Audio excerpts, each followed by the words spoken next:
काम कराने वाले शिवा।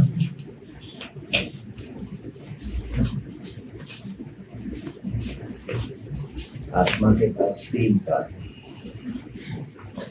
और बाबा महाकाल। बताओ कितना सूक्ष्म है आत्मा, कितनी सूक्ष्म है और इतना सूक्ष्म, समय से भी ज्यादा सूक्ष्म है। समय से भी ज्यादा सूक्ष्म है आत्मा। कितनी छिपी हुई है। और आत्मा को समझने के लिए, देखने के लिए क्या चाहिए? बुद्धि। और आत्मा समझने की कहाँ आएगी? काल में। अगर टाइम खत्म तो आत्मा की समझ भी खत्म। और आत्मा की समझ में क्या है? आत्मा की समझ में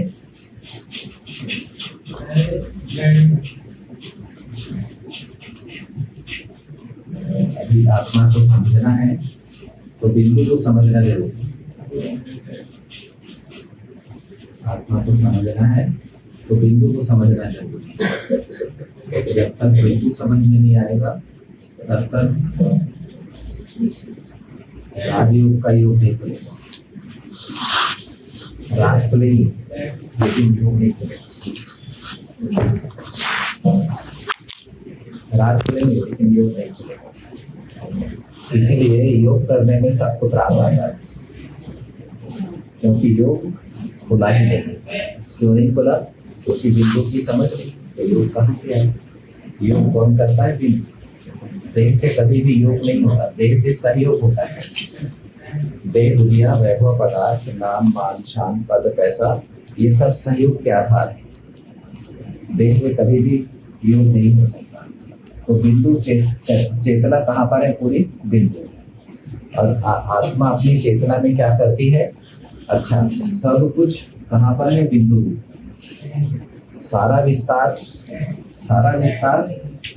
सब कुछ है बिंदु। ठीक है। फिर अशरीरी का विस्तार यहाँ पर लक्ष्मण देखा। फिर आकार का विस्तार है।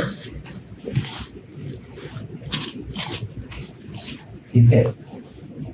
आकार का विस्तार है 3 कर्तव्य, स्थापना, पालना और विनाश के 3 कर्तव्य। और साकार का विस्तार है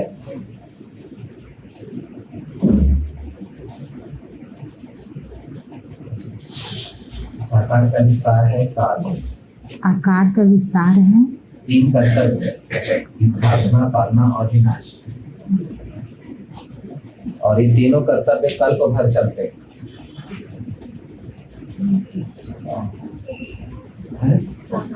साकार का विस्तार है सृष्टि चक्र, आत्मा का पार्ट।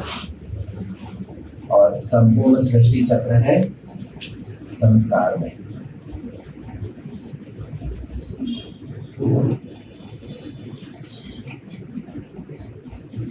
सृष्टि चक्र के लेखनी है ना, सृष्टि चक्र की लेखनी संस्कार में। और सृष्टि चक्र का ज्ञान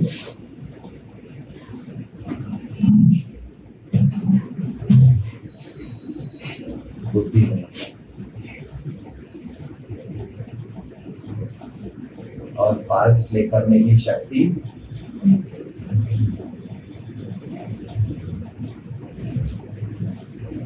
अशरीरी है। और पार्ट अकाली से प्ले करते हैं।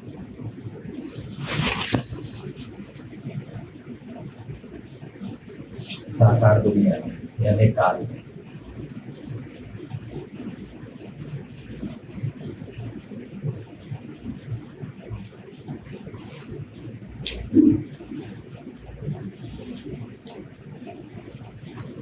ठीक है। अब काल और आत्मा का कनेक्शन कैसे होता है? तो संस्कार से।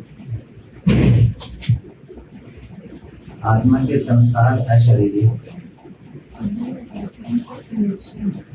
संस्कार, आत्मा का कनेक्शन काल से होता है संस्कार के बाद। संस्कार में उसके जन्म, ठीक है, संस्कार में उसके जन्म।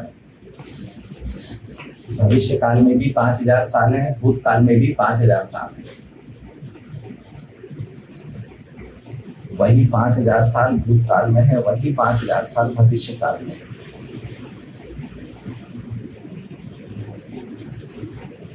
दबा जारी है। चाहो तो 5000 साल को भूत काल में रखो, चाहो तो 5000 साल को भविष्य काल में। और 5000 साल में से 1 सेकंड, फ्रैक्शन ऑफ सेकंड के लिए आता वर्तमान काल। अभी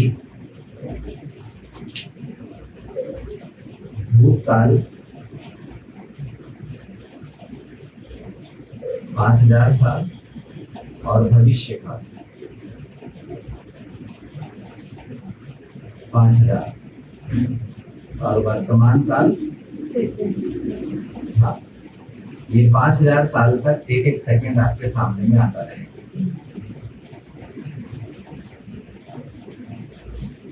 ठीक है, समय आपके पास 5000 साल डिपॉजिट है।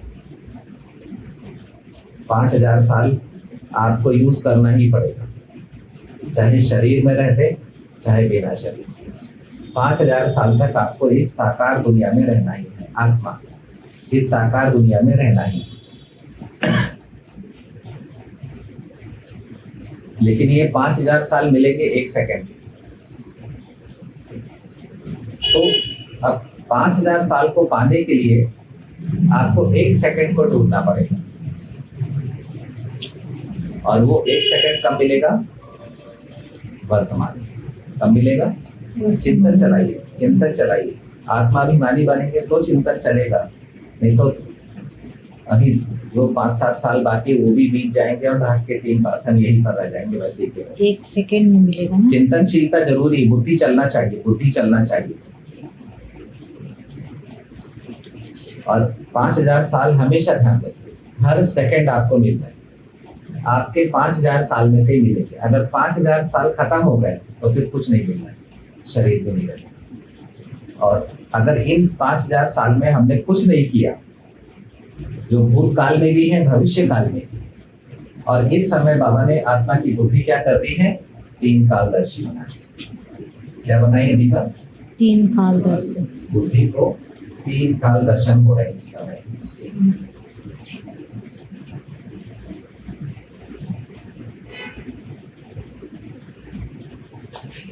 बुद्धि को 3 काल दर्शन हो रहे हैं इस समय। ठीक है,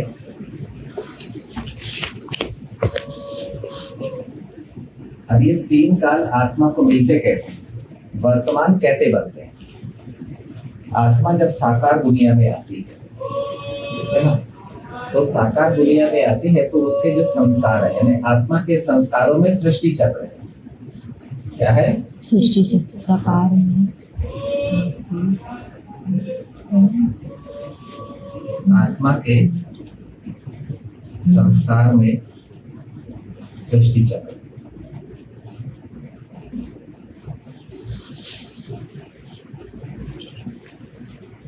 ठीक है, आत्मा के संस्कार में सृष्टि चक्र है।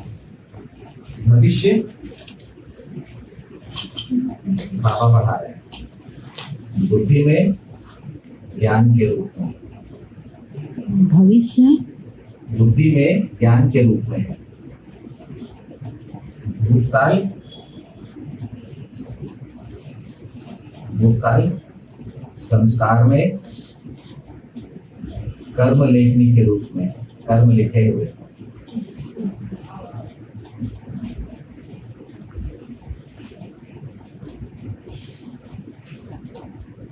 जो कर्म आपने किए हैं वही भूतकाल में है, जो नहीं किए हैं वो भूतकाल में नहीं। तो इसीलिए कर्म का फल हमारे भूतकाल से आता है। लेकिन अगर हम वर्तमान का सही उपयोग करें, अब क्या हो गया? भविष्य ज्ञान में है, भविष्य का ज्ञान बुद्धि में है, और वर्तमान भूतकाल संस्कार में है, और संस्कार के बाहर में शरीर। आकार में संस्कार दिखते हैं और संस्कार के बाहर में शरीर। सबसे बाहरी लेयर है ये साकार शरीर। समय कर्म करने के लिए मिला हुआ है, लेकिन हम क्या करते हैं, देखने में और सोचने में और बोलने में समय बिता देते हैं, कर्म नहीं करते। हाँ, समय और संस्कार। संस्कार कैसे समय टच कर रहा है, संस्कार के कारण समय मिल रहा है, आपको यानी साकार मिला हुआ है। अभी अगर संस्कार नहीं है तो साकार नहीं मिलेगा। जब तक संस्कार है, संस्कार में समय है, तब तक ही मिलेगा। हर संस्कार का एक टाइम निश्चित है। जैसे सत्ययुग के संस्कार का 150 साल, त्रेता के संस्कार का करीब 125 साल, द्वापर के संस्कार का 90 से 100 साल, और कलयुग के संस्कार का 40 से 60 साल। यानी संस्कार को टाइम मिला हुआ है। ठीक है, अब हमें अपने संस्कारों में ही जीना है, क्योंकि संस्कार में सृष्टि चक्र है और हर आत्मा अपनी अपनी सृष्टि में जीती है। चक्र है कि जैसे मोहम्मद इब्राहिम की सृष्टि में चक्र नहीं, गौतम बुद्ध की सृष्टि में चक्र नहीं, क्राइस्ट की सृष्टि में चक्र है, गुरु नानक साहब की सृष्टि में सृष्टि चक्र का अंत है 500 साल। तो समय सबके पास नहीं है, लेकिन हमारे पास में है। ब्रह्मा बाबा के बच्चों के पास में है। ब्रह्मा बाबा इस साकार दुनिया में 5000 साल के लिए आए हैं और काल के ऊपर से आए हैं। शिव बाबा महाकाल ने ब्रह्मा विष्णु शंकर की रचना रची। ब्रह्मा को साकार दुनिया में लेके आए, विष्णु और शंकर अपने वतन में रहे और साकार दुनिया में ज्ञान बुद्धि से ज्ञान की स्थापना करी। कहाँ पर? संस्कारों में। भूतकाल से मुक्ति दिलाई और भविष्य काल में स्थापना करी। ठीक है, अब सृष्टि चक्र में आत्मा विस्तार में जाती है। विस्तार में जाने के लिए आत्मा को रूप चाहिए। बिना रूप के सृष्टि चक्र में विस्तार में नहीं जा सकते, यानी अपने संस्कार में विस्तार में नहीं जा पाए, जन्म ले गए और चले गए। और सृष्टि चक्र में आत्मा का पाठ, और आत्मा को पाठ बजाने के लिए साकार देह मिली। और आंखों से दिखने वाली इस दुनिया में साकार तत्व है, सूक्ष्म तत्व है यानी पोलार है, और काल। ये तीन चीज है आंखों से दिखने वाली दुनिया। आंखों से दिखने वाली दुनिया कैसी है?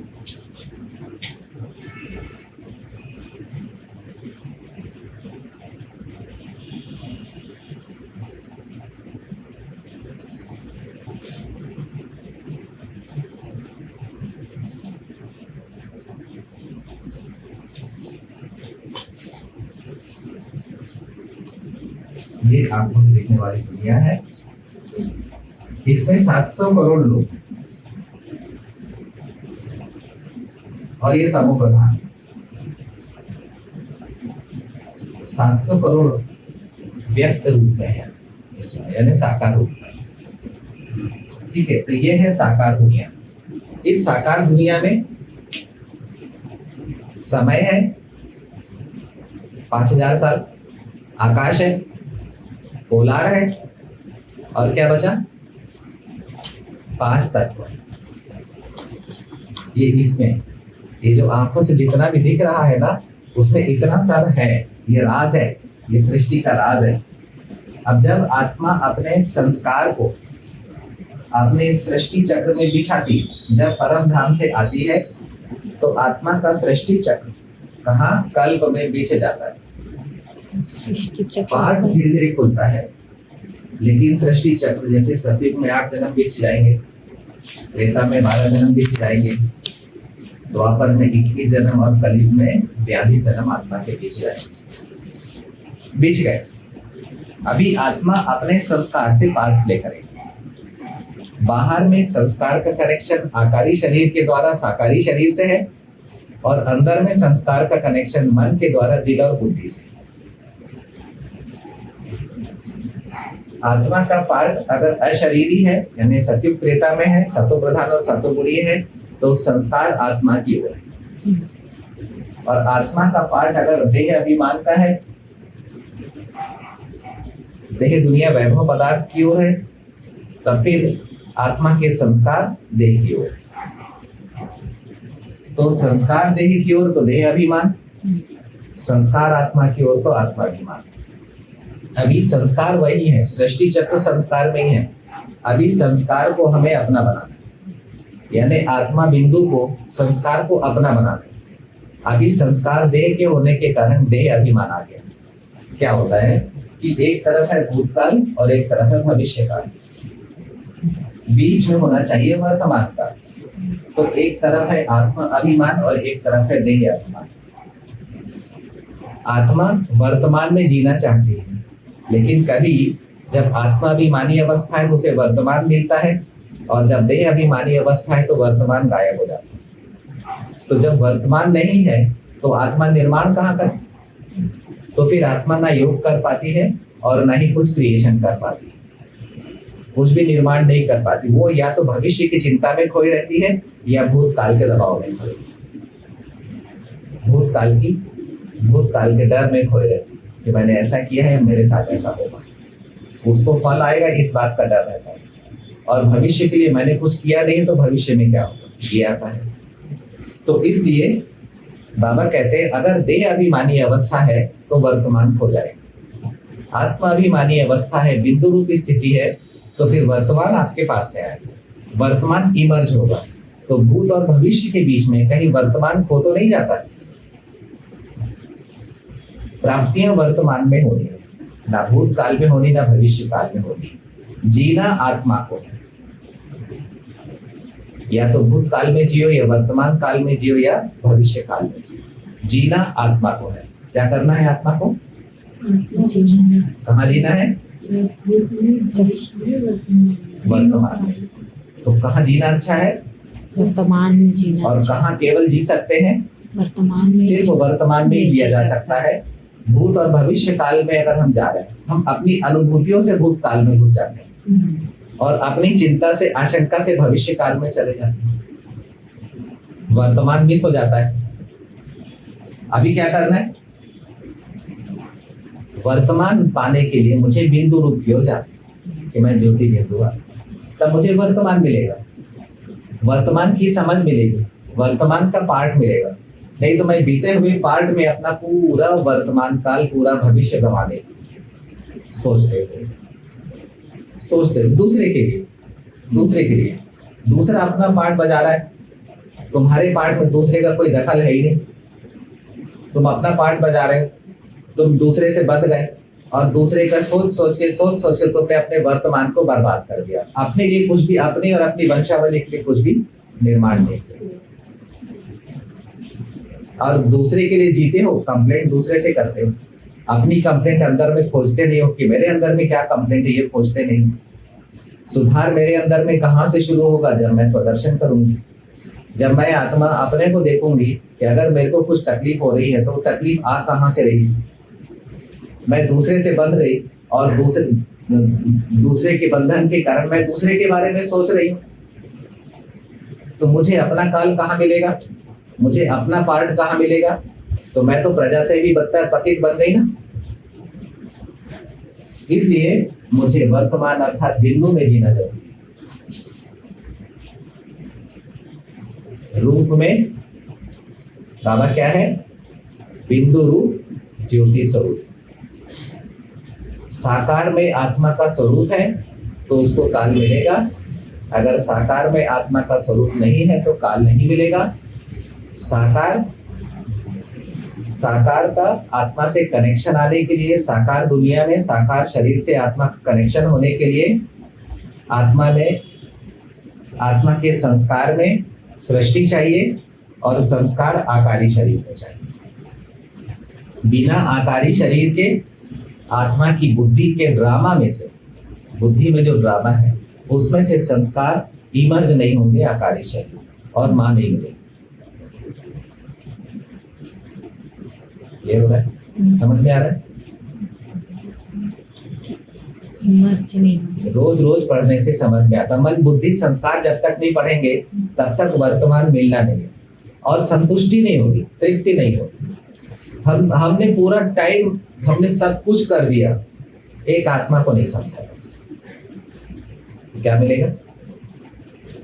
ये देह तो आत्मा की है ना, ये सृष्टि चक्र तो आत्मा का है ना, ये कल्प वृक्ष तो आत्मा का है ना, बाबा तो आत्मा का है ना।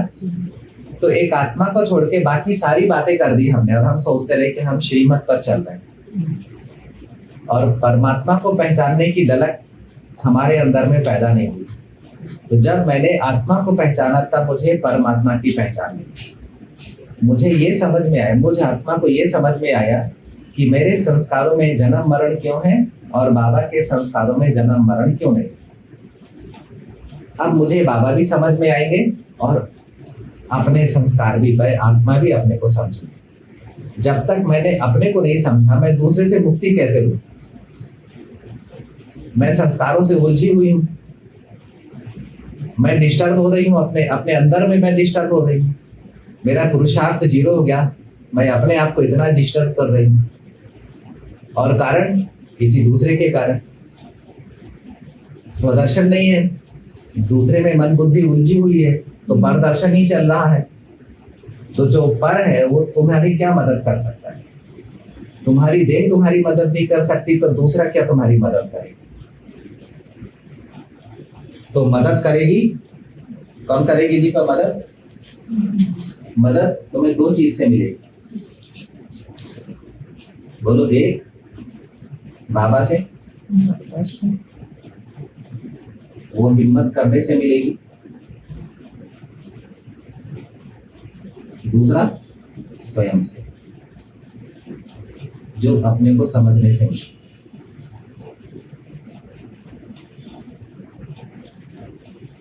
ये दो के अलावा तीसरा कोई नहीं है आपकी मदद करने वाला। हल्का फुल्का साथ चल लेंगे, सहयोग कर देंगे, क्योंकि सतयुग से कलयुग तक साथ साथ चलते आए हैं। तो हम लोगों को आत्माओं के साथ, देहधारियों के साथ रहने की आदत है, लेकिन परमात्मा के साथ रहने की आदत नहीं। हम लोग हेल्प ढूंढते हैं अंत समय में, जो खुद ही अंत में पड़ा हुआ है उससे सहारा खोजते हैं। ये काम हम लोगों ने द्वापर कलयुग में बहुत किया है कि आपस में एक दूसरे का सहारा लेते जीते आए। लेकिन अब एक मैं आत्मा हूं और दूसरा मेरा बाबा है, और तीसरी मेरी रचना। तो अपनी रचना से क्या मिलना है? अपनी रचना से क्या मिलना है? अपनी रचना का उपयोग किया जा सकता है, लेकिन उससे मिलना कुछ नहीं है। आप अपने शरीर का उपयोग कर लो, अपने आकार का उपयोग कर लो, अपने संस्कार का उपयोग करो, अपने मन का उपयोग कर लो, अपनी बुद्धि का उपयोग कर लो, अपने दिल का उपयोग कर लो। दिल से इन सब चीजों से जो निकल रहा है उनका उपयोग कर लो, लेकिन इनसे हेल्प नहीं मिलेगी, क्योंकि ये रचना है। एक रचयिता आत्मा हेल्प करेगी और दूसरा रचयिता परमात्मा हेल्प करेगी। ये बात मुझे समझनी होगी, तब जाके मैं आत्म अभिमानी और आत्मविश्वासी बनूंगा, स्व स्थिति के मालिक बनूंगा। परिणाम तो आत्म अभिमानी स्थिति से भविष्य काल और भूतकाल के बीच में, मध्य में वर्तमान काल इमर्ज होगा, और वर्तमान में आत्मा भी आपको मिलेगी और परमात्मा भी आपको मिलेगी। भविष्य काल में भी देह मिलेगी, भूतकाल में भी देह मिलेगी। तो देह अभिमान से वर्तमान मर्ज हो जाएगा और आत्म अभिमानी स्थिति से मैं ज्योति बिंदु आत्मा, मैं आत्म अभिमानी स्थिति से क्या हो जाएगा? वर्तमान मिलेगा। तब आप कुछ निर्माण कर सकेंगे। निर्माण करने का सुख, निर्माण करने का आनंद, वो सर्व प्राप्तियां हैं जो आत्मा को अपने संस्कारों में चाहिए, अपने सृष्टि चक्र में चाहिए। देखने से, बोलने से, सोचने से कुछ भी नहीं मिलेगा, करने से मिलेगा। जो करेगा उसे मिलेगा, जो नहीं करेगा उसे नहीं मिलेगा। आप अपनी पूरी जिंदगी किसी को उलाहना देते बिता दो, कुछ नहीं मिलना। जो करने वाला है वो निकल जाएगा। सतयुग से लेकर कलयुग तक श्री कृष्ण भी नहीं रुके साथ में, लक्ष्मी नारायण भी साथ में नहीं रुके, राम सीता भी साथ में नहीं रुके, और 63 जन्मों के माता पिता भाई बंधु भी साथ में नहीं रुके, और बाबा भी साथ में नहीं रुकेगा, वो भी चला जाएगा। इसीलिए वर्तमान जो बहुत कम समय के मिला है, वो भी इस समय ईश्वरीय काल हमारे साथ में है, संगत जो भविष्य और भूतकाल को जोड़ता है।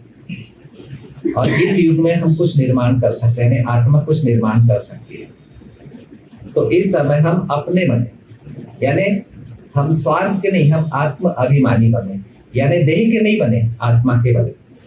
तब आत्मा अभिमानी है तो बाबा का साथ छूटे ये हो ही नहीं सकता। आत्मा और बाबा कंबाइन है।